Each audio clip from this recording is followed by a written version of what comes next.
On behalf of our co-host WISeKEY and Geneva Business School, a huge thank you to everybody for attending and joining us today.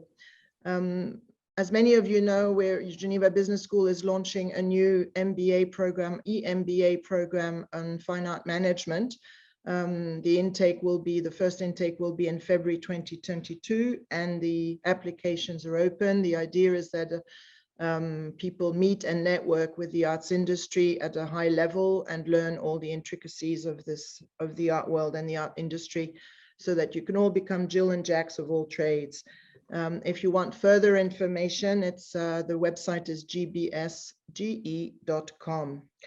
Now, without further ado, I'd like to introduce Carlos Moreira. He's the CEO of WISeKEY. Many of you already know him from the first webinar, which we held on NFTs. This is a catch-up now, 6 months later, to see how the industry's evolved and how the medium has developed in the last 6 months at a very, very rapid race. It's a hot topic and it continues to be so. I'd also like to add at this stage that I've been appointed art director of the WISe.ART marketplace for entrusted NFTs. So if you require any information on that, look us up on WISeKEY or WISe.ART. Be more than happy. The bubble, I think the initial bubble with Beeple that we talked about 6 months ago, that was a sale for $69 million, has burst. And since then, lots has happened. New artists have come up, and all the big auction houses have embraced the marketplace as well, which is great to see. It's very, very active at the moment. So thank you, Carlos, again for joining us. I'd also like to welcome all our panelists. We've got Ms. Saskia Draxler of Draxler Nagel Fine Art in a gallery in Cologne. So thank you very much for coming. We met a couple of weeks ago at Art Basel, or I met with Clara at least, and it was very good to see you there, and you had NFTs and digital art showing. So we'll talk more about that later, but it was great to see you there. Yes, thank you. Then we've got Fabian Bocart, who was also with us in our first webinar 6 months ago. He works for Artnet, and he's Artnet being the biggest database for tracking art prices in the art market. I'm sure you've been extremely busy since we last spoke, so thank you again for joining us. Thank you, Sixtine. All the way from New York, so again, it's a little bit early for you, and I apologize, but apparently it's life back as usual and business starts early, right? It is. All right, we've got a lot of ground to cover today, so please, for the audience, you can ask questions. Just hit the Q&A button down below here. And also, I need to inform you that you are being recorded. The whole webinar series is being recorded, and then we will distribute the channels on the YouTube, on the Geneva Business YouTube and all the other social media channels. So you'll be able to see it again, or share it, or like it, or do all the things that you're supposed to do on the internet. So the questions we will take one at a time as they come up. Please feel free to write them as you want and address them to whichever speaker you want to talk to. So maybe I can ask each and one of you, and I'll ask Saskia first. Ladies come first still in our world, to introduce yourselves. And also, I'm not sure if you're aware, but Geneva Business School is running for the first time an MBA in art management. So perhaps you can say a few words what you think about that, if you think it's a good idea or not, and why. So yes, hi, my name is Saskia Draxler, and together with Christian Nagel, I run a gallery, Nagel Draxler, located in Berlin, Cologne, and Munich, which was originally founded by Christian in 1990. And the gallery was always known for its avant-garde positions. And to make a long story short, when we first heard about, or when we always observe like new things in technology as well as in art, because technological changes bring cultural, political, social changes, which artists always are interested in. Yeah. So when a year ago, the crypto aristocracy pushed into the art world, we were looking into it, and we were lucky enough to communicate with an old friend of ours, Kenny Schachter. Mhm. And it was soon clear that we're gonna have the first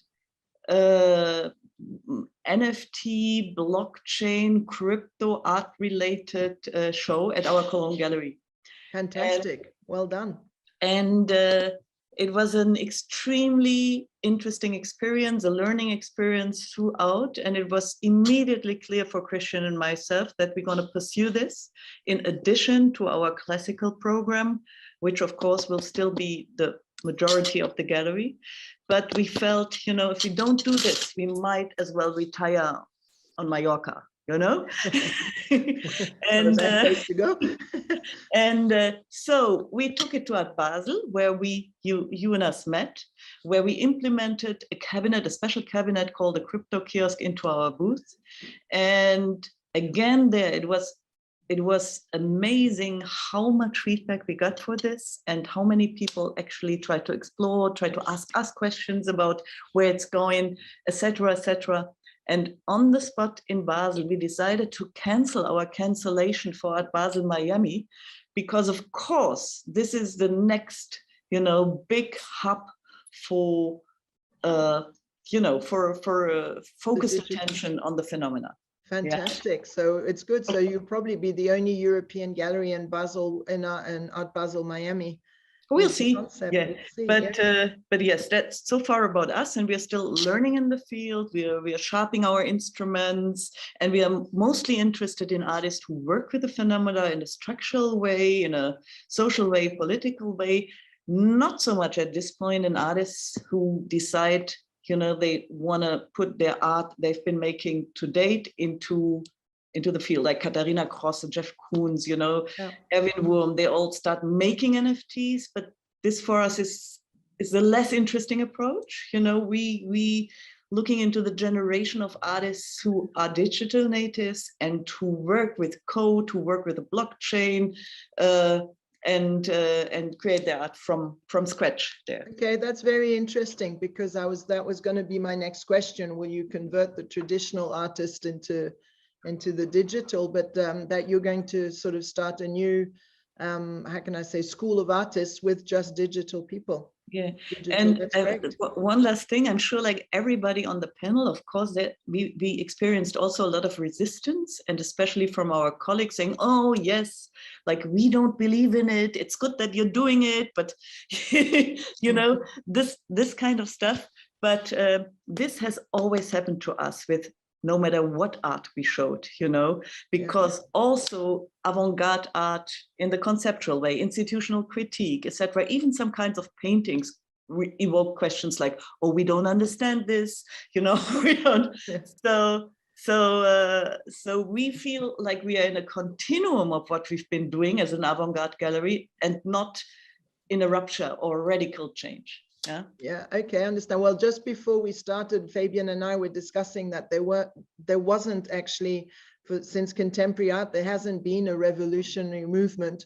So it's about time to change. So that's good that you're seeing that. Now, Carlos, maybe you can lead on from what Saskia was saying, that people don't believe in it. You've been a firm believer for years. So maybe you want to explain a little bit about what you've been doing and WISeKEY. Absolutely. Nice to talk to you and Fabian and the team. So for me, I am running, as you know, a cybersecurity company. Our vision from always was how to protect individuals, humans, against the fourth industrial revolution, which is there and is emerging as a major threat. And the NFT is basically your access card to the metaverse. So the big picture of this is that the way to get into the metaverse is through the non-fungible token economy. This is the business model. Otherwise, there's absolutely no incentive to do it. The way to get into the metaverse requires gates. So you have to build trusted gates, which is what those marketplaces are. And WISe.ART is one of them, done by WISeKEY, OpenSea, and others are others. And then you are bringing a total new type of people into the metaverse. And before were not there. They were not even interest of it, which is the, I call it the emotional economy. Emotional economy is people like artists that can contribute to the discussion on how this is going to be expanding, but from a totally different angle, an angle where their uniqueness, their feelings, their emotions can be reflected into the metaverse. So what we do, I mean, we have done a platform for many years. Last year, I started to integrate blockchain technology into identity management. So the idea that every object, everything, every person, every document, every art needs to have an identity, like a birth certificate. And that birth certificate should be able to be tokenized immediately without no restriction, without no barriers. So we started to do that. I mean, my vision was that not only digital things can be NFT, but also physical things. You know, we are in a physical world where tables, cars, jewelry, watches, and things, and they are not yet on the metaverse. And we need to bring them to the metaverse. And the only way to bring them to the metaverse is by establishing a digital identity at the object level, which can then be converted into a digital twin. So WISeKEY has a lot of patents. We actually have a micro chip company that produces semiconductor. We are the only one left in Europe doing that. We have also an AI company that is able to analyze data. And then we have a cybersecurity company in Geneva, which is the original company that analyzes the cybersecurity elements of that. So all that together, those are the pillars we use to build the platform, what we call the WISe.ART or trusted NFT.io. So this is a platform which is still being integrated. We did a partnership with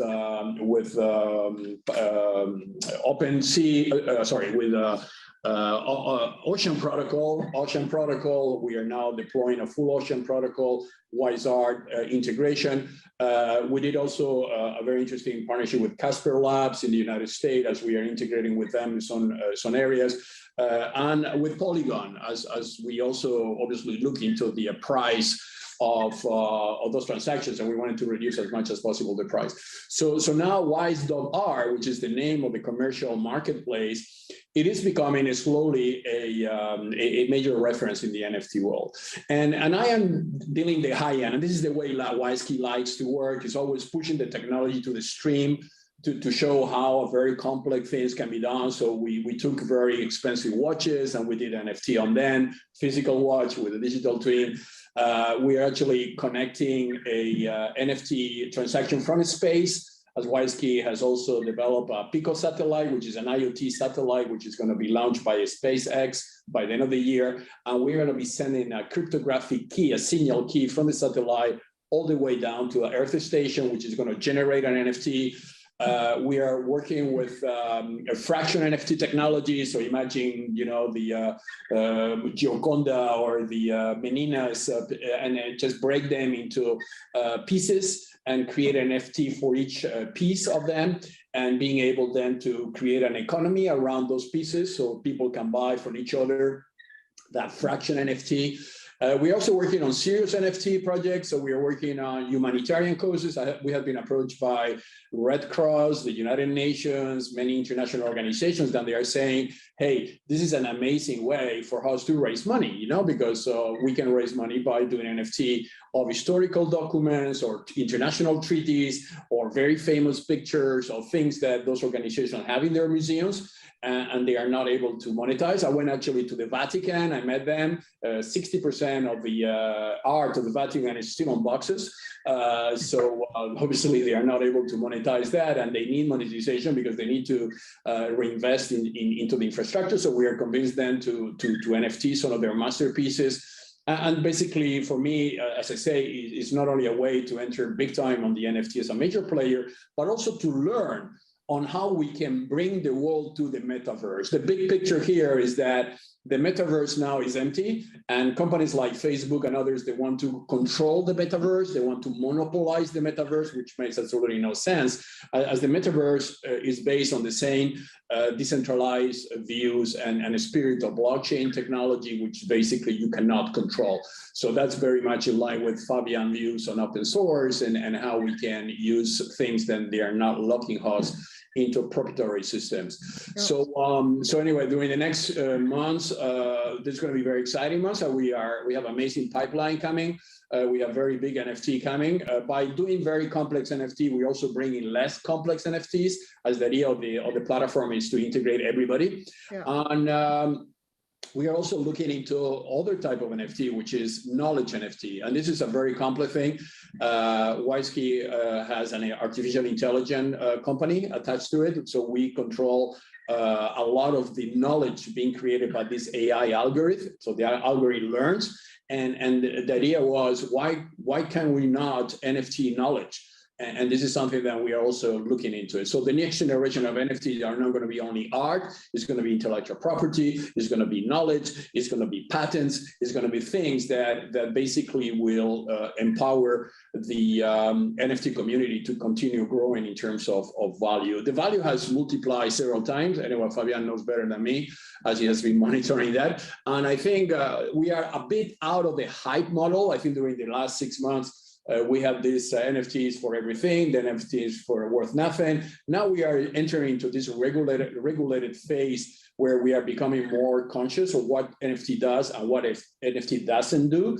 And I think this is going to create a massive economy, because the big play is the metaverse. The metaverse is where the final destination. This is the Wild West of the internet. People are colonializing the metaverse. So we need to get there before any other will put in the metaverse in a situation that we are now facing with social media or other monopolistic environments.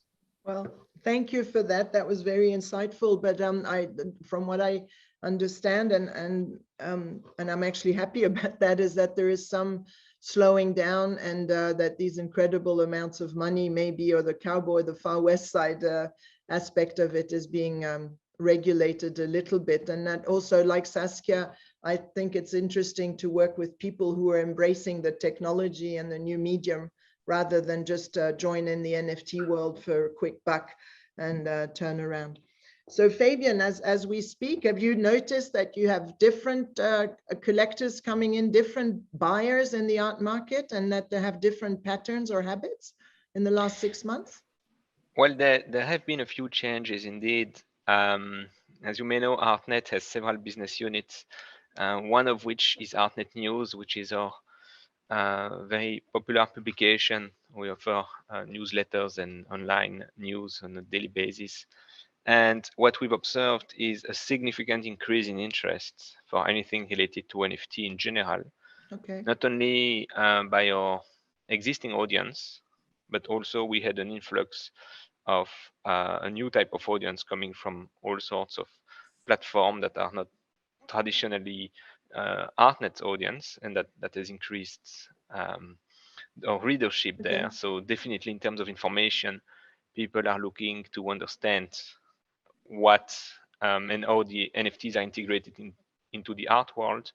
So we don't only see people from the art world being interested into NFTs, but maybe more interestingly, people from the tech world starting to be interested into art and the dynamics that exist there. So that's great. That was bound to happen, but it's good that it is happening. Yes, yes, and it is somehow linked to the idea that and you mentioned a bubble bursting. I'm not sure we can call it a bubble bursting, but for sure there is education that is ongoing to this market, and we see that people are getting more and more educated about what is a good NFT and what is a bad one, what are scams, and what are straight investments. And so this is also part of the ongoing process, the development of this market, where we see a lot of bad players disappearing, even over the last 6 months, and that's very encouraging. And serious players engaging into more robust activities. Right. Yeah. So that's all right. I noticed that the major auction houses have embraced this trend now, and they're also selling. Just recently, last week, there was Aoki, who's actually, I knew Steve Aoki as a DJ, and now he came in with an art piece, and he's also looking after, I think, the platform at Sotheby's. And then, of course, we've got Damien Hirst, who's your traditional artist, but always been very inventive and innovative in a way. And he brought out, I mean, I'm sure you all know, but he brought out this currency artwork, which was, it's 10,000 pieces, which he didn't auction. He sold for a fixed price, and it was oversubscribed about 6 times. I think they were selling for £2,000 each, and he had planned to sell 10,000 and sold in the end. Well, he didn't sell, he allocated 10,000, but had 60,000 subscriptions. And I think the interesting point there is because, as you were saying before, Fabian, you could see some hedging from financial companies being interested as well. And that's exactly what Damien Hirst was doing, because he's asking the buyers of these NFTs to hold them for a whole year, for 365 days, and then ask the actual owner if he wants to sell the NFT, or if he, and keep the piece, get the physical artwork, or if he wants to keep the NFT. So that's already also has, it includes a component of volatility in the cryptocurrencies, which I think is quite interesting as well. Yes, it's very much a sort of financial instrument, very similar to a future contract or a swap, where you get delivery of physical artwork, but with the advantage of the NFT is that if you don't get the physical artwork, you still get to keep the NFT, which is an interesting concept. That's right. So that's a play that Damien Hirst has done, and there are other initiatives by other artists looking at producing similar things and playing with this medium, and that's the extraordinary part of this technology, is the sophistication that we see now, that goes hand in hand with also sophistication of the technology of the smart contracts, of the different blockchains that are being used, and this is all going very fast. Yeah. At Artnet, we are looking to sell NFTs also on our auction platform in the secondary market, and it's a project that is ongoing. A sale is coming soon. We're inviting consignors to contact us, by the way, if they want to offer NFTs on our platform. But generally speaking, it's extraordinary the pace at which the artworks themselves are evolving. Absolutely. In terms of technology behind them, and the hybrid between art and gamification that we can see, that is absolutely fascinating. I think, Saskia, you will agree with that. I'm sure you've seen evolution already in the few months that we've been working with it. Yes, I think what's the interesting aspect of the time right now, you know, is that there's no standard way of dealing with it. I would say blockchain NFT is historically at the stage where the internet was in '95. Yeah, so there's a lot of experimentation. And when Damien Hirst, for instance, as soon as a buyer decides for the NFT, the physical artwork is destroyed, you know, that's one model of dealing with it. But clearly, you know, I would say Damien Hirst is an artist who deals, who's very much, you know, active in a, what I would call neoliberal way. Yeah, you see there's a clear shift of culture from possession to trading. Yeah. And what we experience through NFT is an entirely shift to the culture of trading. It's about shared ownership, if you want to put it positively, or it's about fragmented value that is, you know, which you can see. It's a very ambivalent change of culture. You know, it opens the way to through and through a neoliberal economy, but on the other side, there is this utopia of a decentralized world, you know. So I think this is the interesting moment right now, and it's thrilling to be in the middle of it. Yeah, absolutely. And there's a tradition. I mean, I come from the gallery world as well, and we would hold a piece, like if we bought it at auction, we sort of hid it for years, basically, so that people would forget about it before we put it back on the market. And now, like 20, 30 years down the track, NFTs are being exchanged by the hour. And what's interesting too, there's the component of royalties. Like now with an NFT, there's that blockchain, and the artist, the original artist, will get a royalty every time that NFT changes hands again, which is also something new, I think. Yeah. We have a lot of questions already, so thank you very much from everybody for participating. We've got greetings from Lake Constance, from Kreuzlingen. We've got Somebody's saying he's very interested in NFTs, and people are leaving their addresses. So we'll record all of those and get back in touch with you. There's somebody there called VJ is interested in NFTs with a range of high-end celebrity clients in Hollywood and UK. And so he's they're interested in the opportunity. So if he's got that, how can I say, network, well, then we're happy to talk to you as well, of course. Remember that the Artnet platform is open, WISeKEY platforms is open as well. So, you know, we're happy to hear from you. And we've got your email, VJ, so we'll get back in touch. And then we've got somebody saying hi from New York. That's Mark. So thank you very much. It's very early for you too. So I'm glad you're here. That's about it. I don't think there's any more questions. Thank you, Anna. We've got Anna in the backstage here answering the questions as well, which is great.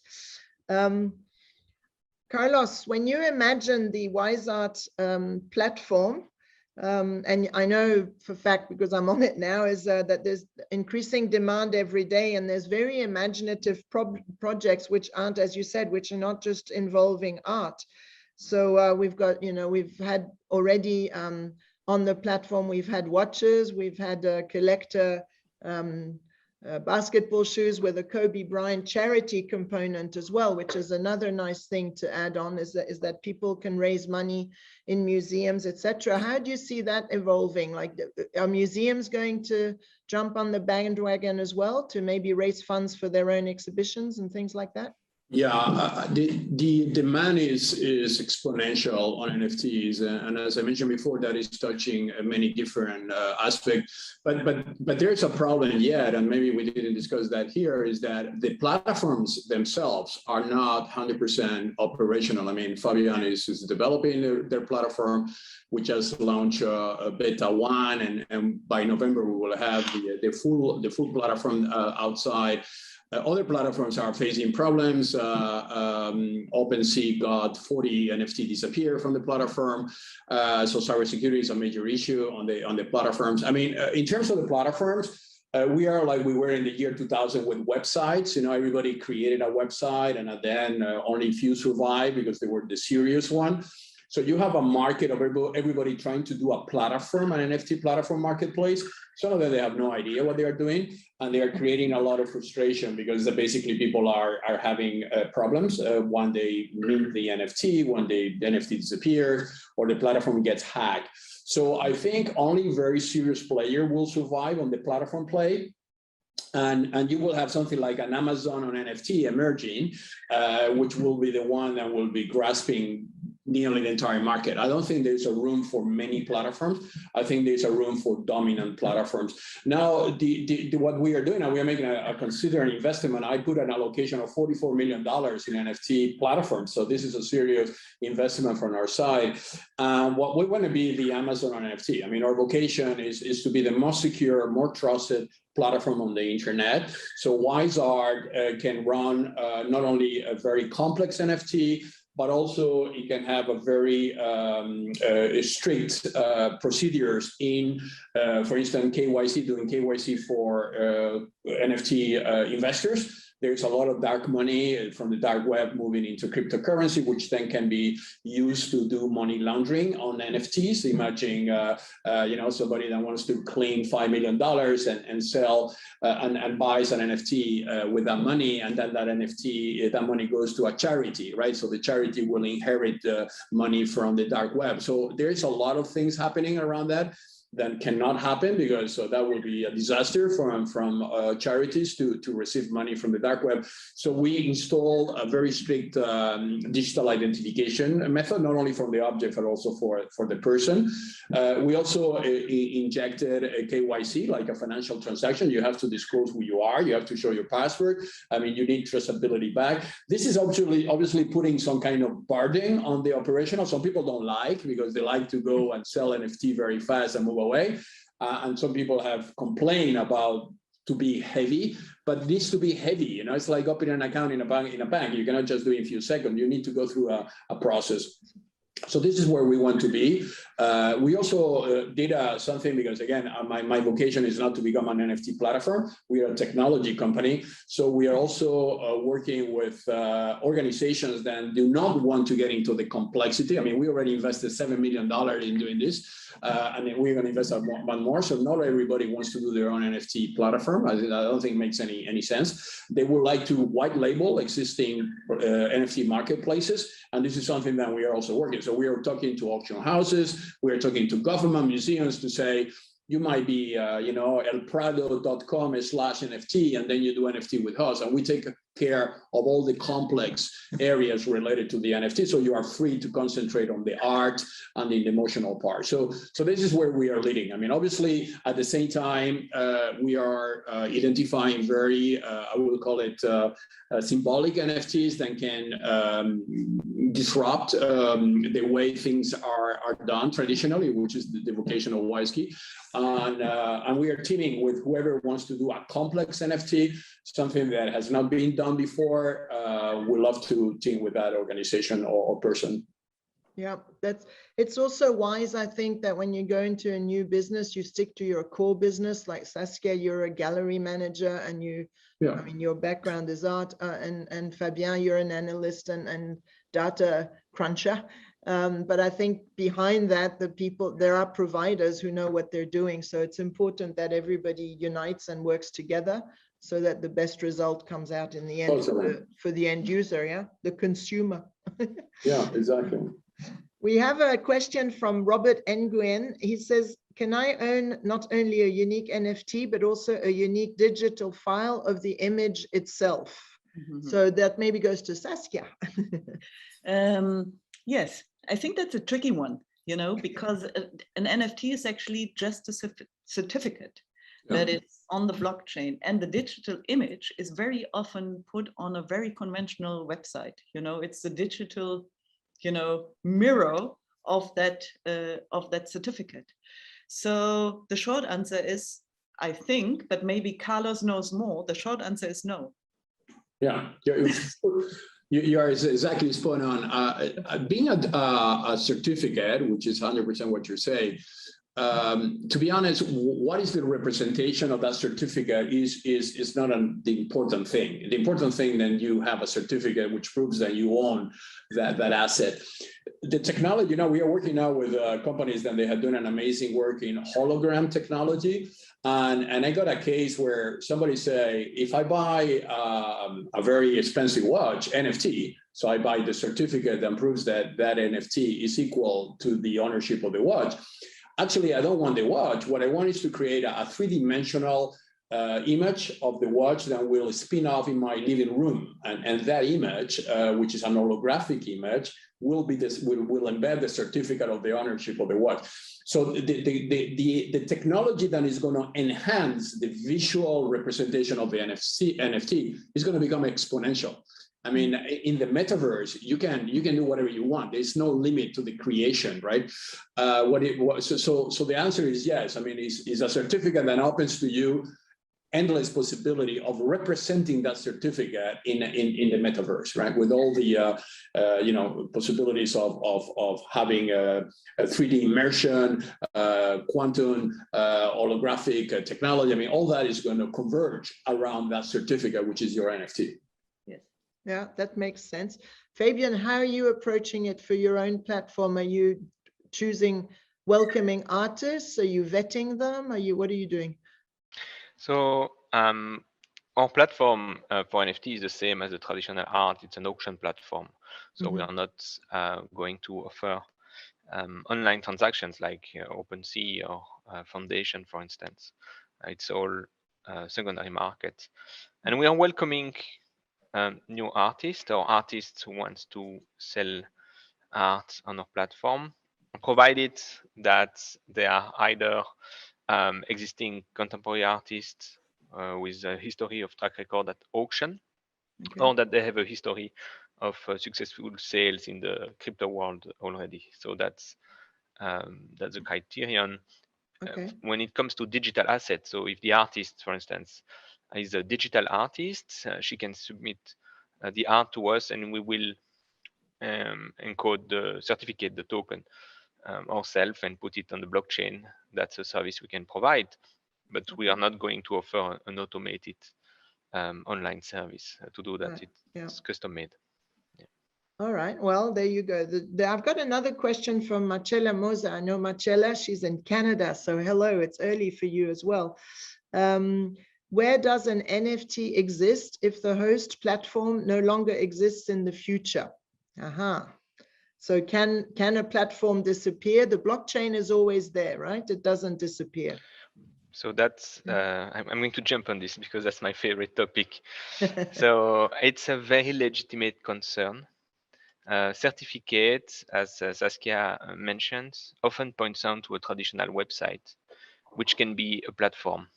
And that's a huge risk that if the digital asset is hosted on a web server, it means the digital asset, the artwork itself, is not decentralized. And your token, if the platform disappears, the token will point to an empty address and you will lose your asset. And that's a huge problem that is not currently addressed by most marketplaces. And I know Carlos is very sensitive to this question too. And so the important criterion when buying an NFT, and that answers also maybe one of the other questions we had in the audience, which is what is a good NFT compared to a bad NFT?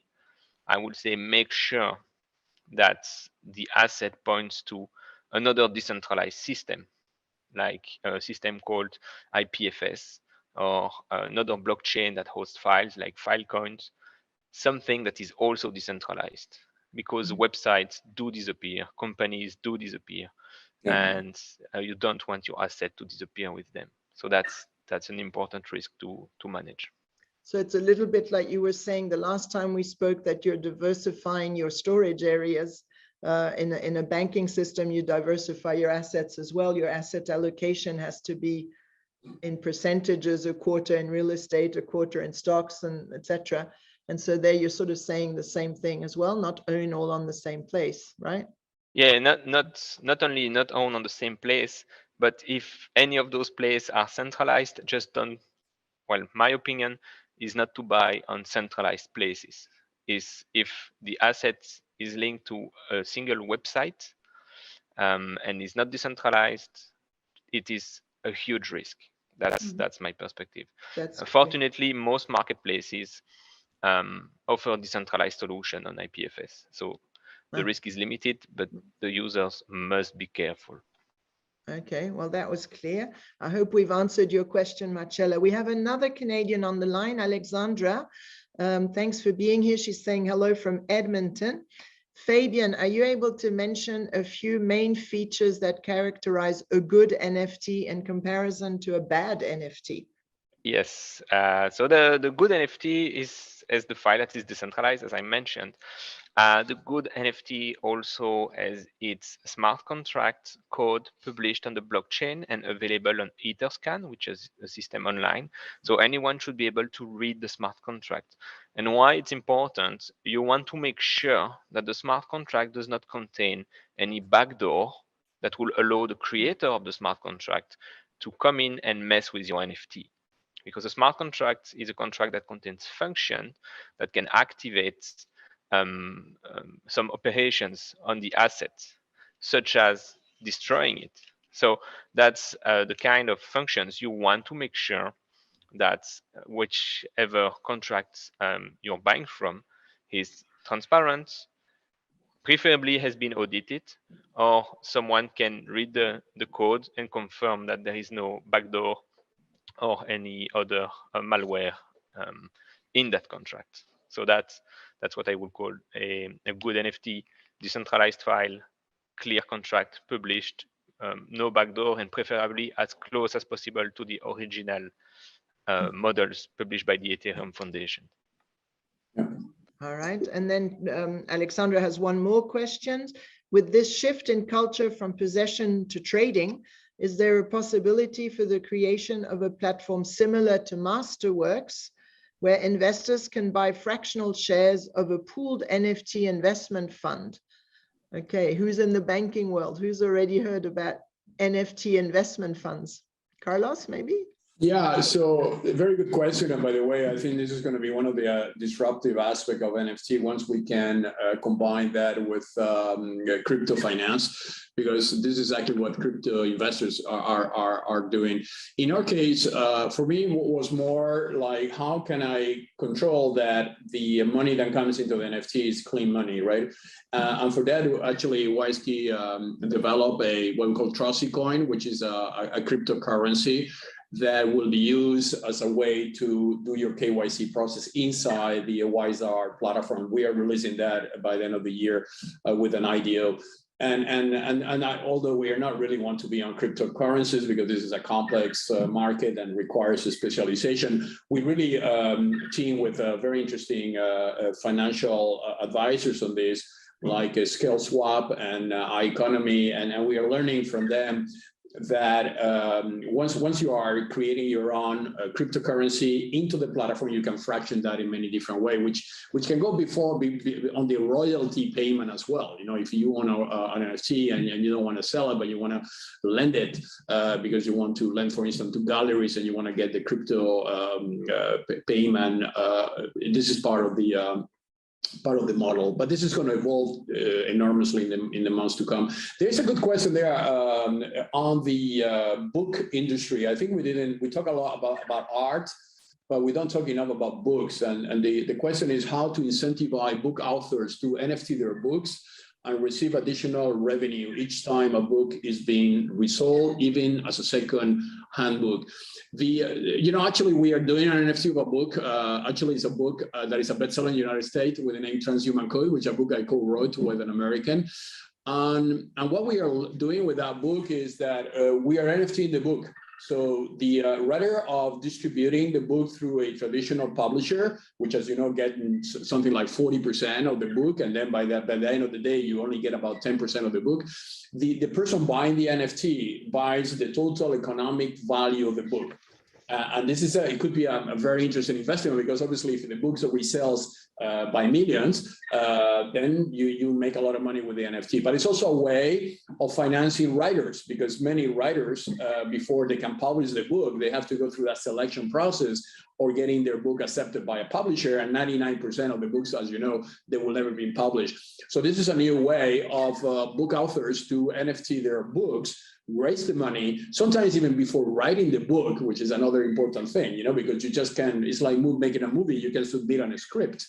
And based on the money you're going to raise on the NFT, then you will have enough money to manufacture the movie or the book. So NFT is a perfect vehicle for writers, and I encourage them to do NFT on writer. The NFT of the Transhuman Code is going to be the first ever being done in this industry. I'm sure we're going to get a lot of learning points there that we can share with other book authors.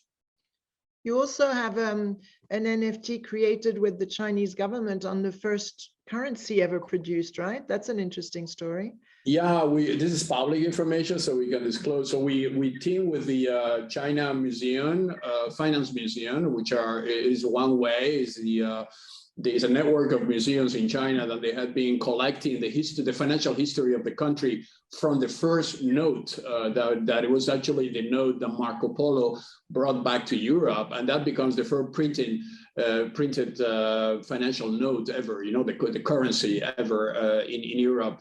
So this is 1,250 year. I mean, the year 1,250 is very old. It's before even the year 2000 Christ, and we are using in our own calendars. And the idea with that is actually NFTs are not forbidden in China, contrary to cryptocurrencies.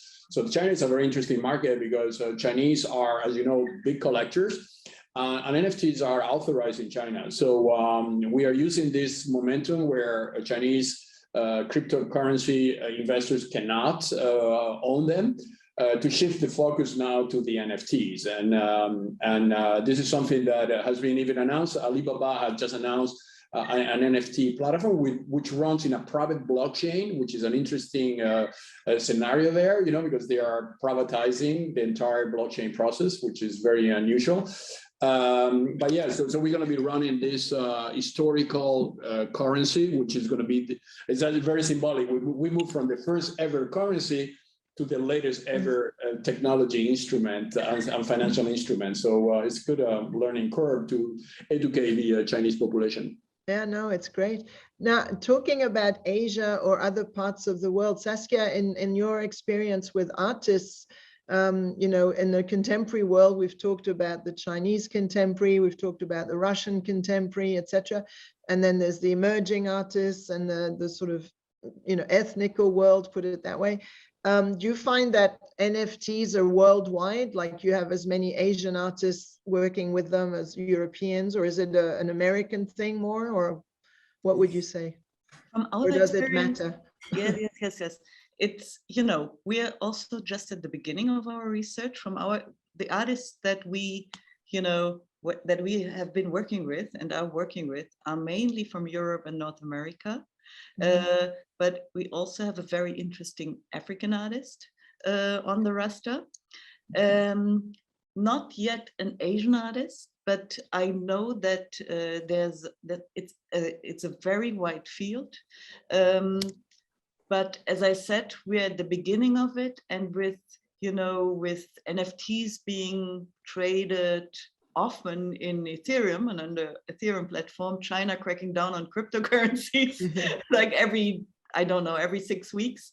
That was not, that hasn't happened yet. Yeah, but you know, there's a large scene exploring all possibilities of digital art in China, as it is a very, you know, artistically young culture with a lot of digital natives, like Michael Shufu-Hang with his X Museum, you know, they exploring, especially, of course, during the pandemic, this had, like everywhere in the world, this got a major push. So it's an exciting, you know, it's an exciting world to be explored.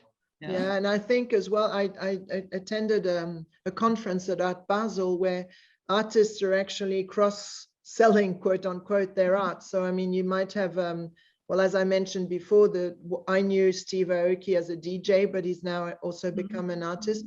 And there was another lady there, she was a woman artist who was a painter, but then was also recording her own voice and doing NFTs on the voice that was created. The art was actually being created by the different tonalities of her voice. So there's a lot of exploration going on. Another point which I think is important for the mass market aspect of NFTs, that Apple just announced that they are going to reduce the iTunes fee, you know, which is about 30% of apps for NFT. So that means that if you use mobile NFTs and you create them with iPhone, you will not be subject to the 34% that Apple charges for any other app usage. And another thing is TikTok just announced the NFT on video. I mean, what about that? I mean, so you have now, and this is where I am very confident that this is going to become mainstream, because that you know, you have now very large ecosystems of companies that they are running a lot of users, and they are facilitating the access of and the creation on NFTs directly from their mobile phones into their social media. Obviously, that is going to create a huge demand of cybersecurity, identification, traceability, cold storage, and decentralization to be sure that you're not going to lose the NFT, as Fabian was mentioning. But the trend is there. I mean, there's unstoppable. You know, I lived the year 2000 when I created WISeKEY, was 1999. So we saw the .com revolution, that suddenly everybody started to do websites. We are in the same process now. So we're going to have the same regulatory focus in the next month. So it's going to get more serious, but the expansion is already there.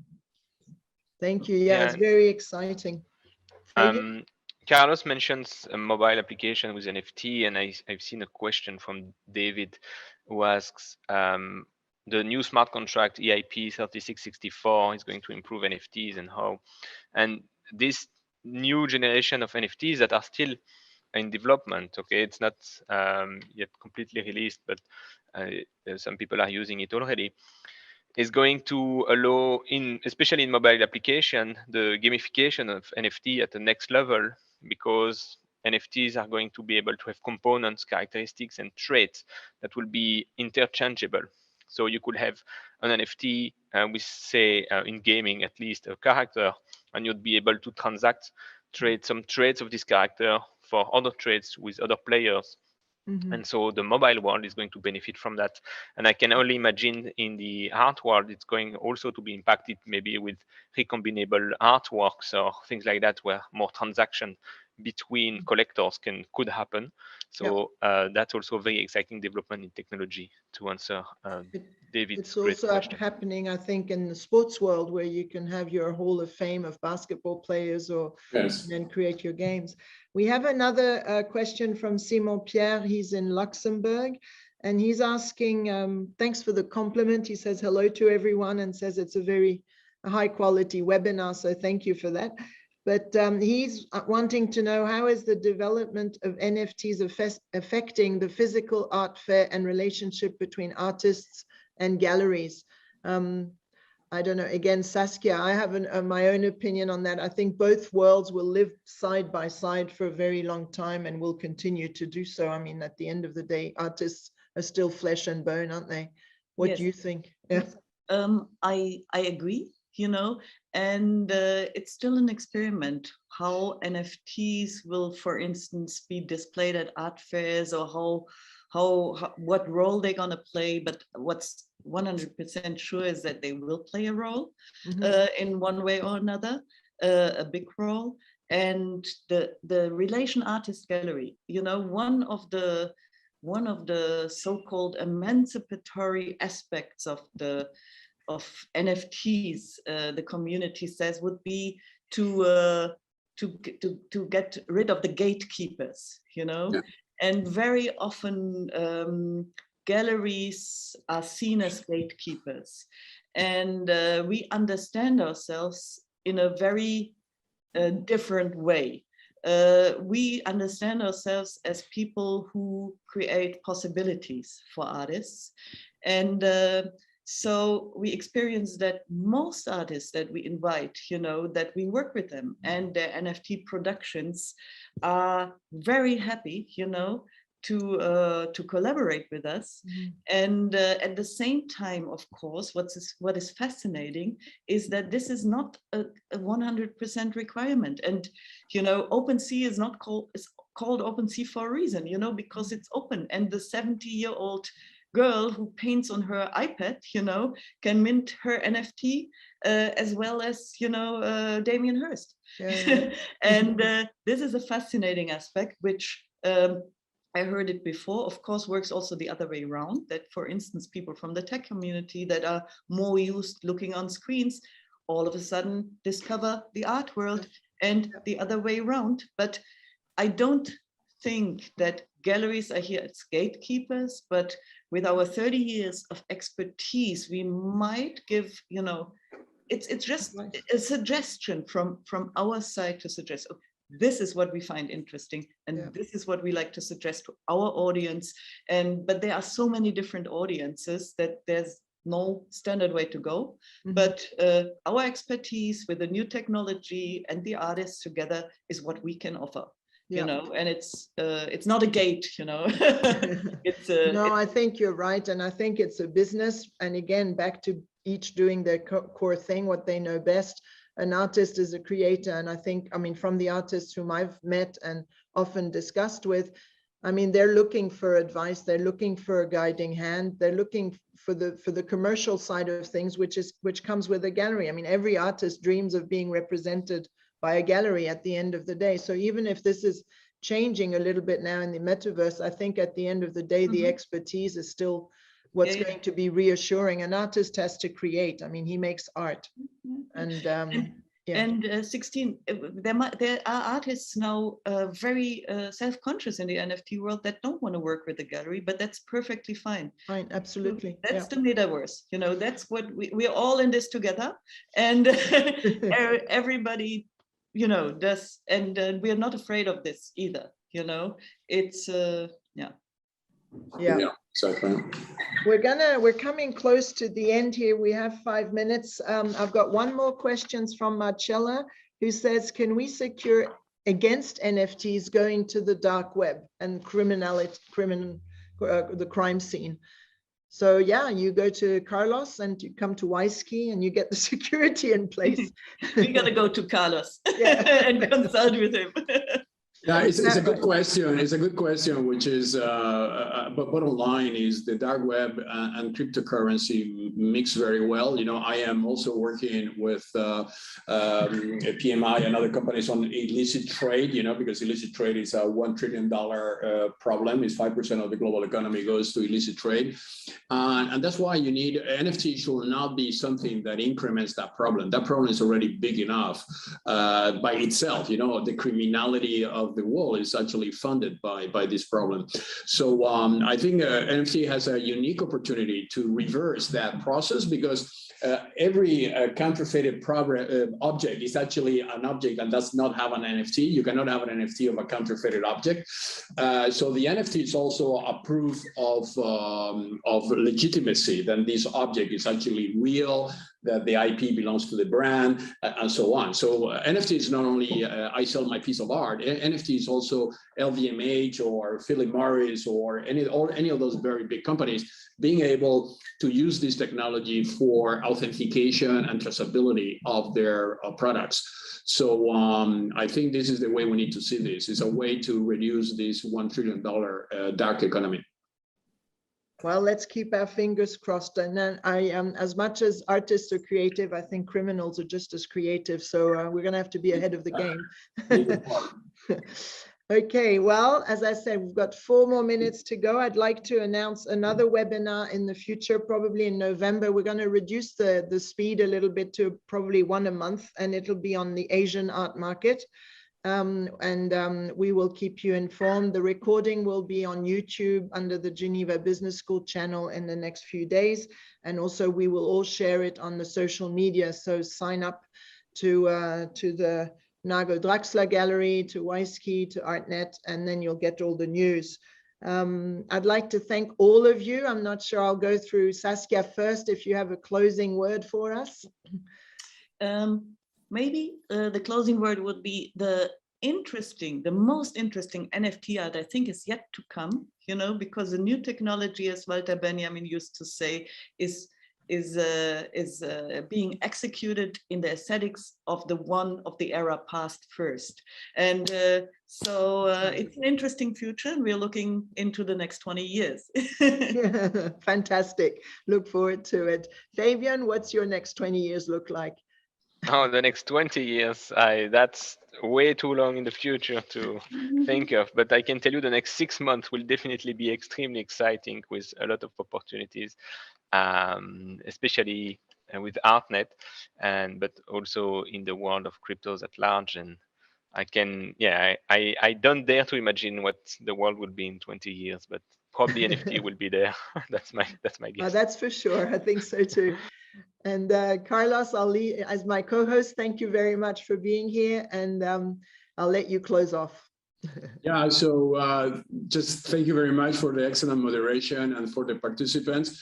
As I believe this is a teamwork. I think we have to learn from each other. I think this convergence of art into technology is very similar to what happened in the Renaissance. You remember, where Leonardo da Vinci started to get inspired by architects and geographers and others. So that convergence is happening again. Now the art world is coming into the technology world, and vice versa. This is going to be very disruptive, because those are different part of the brain that normally do not connect, and now they are connecting. So I think this is a very, very inspiring moment. I think we should not see that as a competition course, but also as an interoperability, decentralization, and cooperation. So very glad to be part of that team that is helping to get this right. I couldn't agree more. I think the two worlds are taking up a lot of our time. Some say that the younger generations are spending 7.5 hours on the net. I think the Chinese are trying to legally reduce that, but yeah, I'm sure young people will find a way around any sort of restrictions in timeline on the net. But it's definitely taking, it's two worlds that need to live side by side, and as you said, that need to integrate one another, and it'll be perfectly fine. It's just they're living on the metaverse. When I talk to them, the young people, they're telling me, actually, we are already on the metaverse and we log out to the metaverse to become into reality, but we are by default log in on the metaverse, which is a concept we don't understand with our generation, right? We need to log in. They are already in, they need to log out, which is a very interesting perspective. Yeah. Great. Thank you very much, everybody. And you'll hear from us very soon. Bye. Thank you. Bye-bye. Thank you.